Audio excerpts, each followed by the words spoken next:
the people that are giving the talk today are pretty convinced that games can do a lot of things that I think that many people don't think they can do.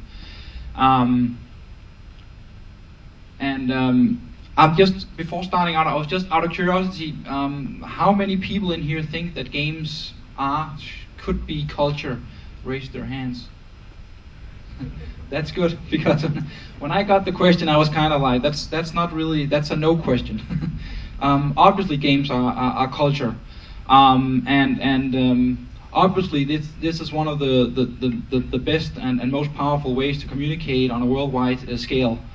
And I think that increasingly we're seeing that youngsters, children, are picking up history, culture, ways of being from more computer games than television, books, radio, schools, etc.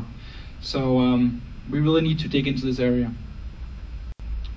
And I had this, I'm very history interested, and I thought it was quite interesting. I played pretty much all the strategy games that's out there, although not all the ones in French and Spanish, but what was interesting was that there's a ton of games on the US Civil War, and there's actually not really any on the Spanish, the French, the War of the Roses, etc. So when you probably go and ask any teenager, they will probably know more about the US history than they will know about their own history, which I think is a bit interesting to contemplate. What we've been working with in Serious Games Interactive in my company is trying to do games about global conflicts, trying to do a mixture of educational games, documentary games, entertainment games. And we've tried to do that with what might be called quite controversial topics. The first game we did was on global conflicts, Palestine, the Israeli-Palestinian conflict, which received a lot of attention. And the second one that we just released is Global Conflicts Latin America. And I'm gonna try to dig a bit more into the Latin America game and just say a few words on what kind of characterizes that.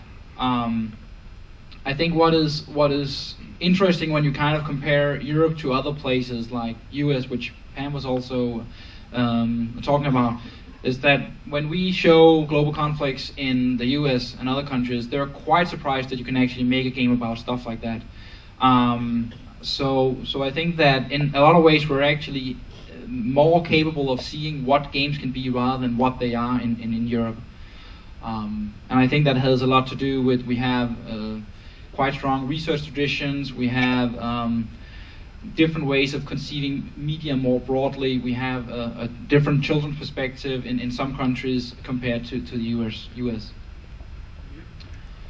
Can you put on the trailer?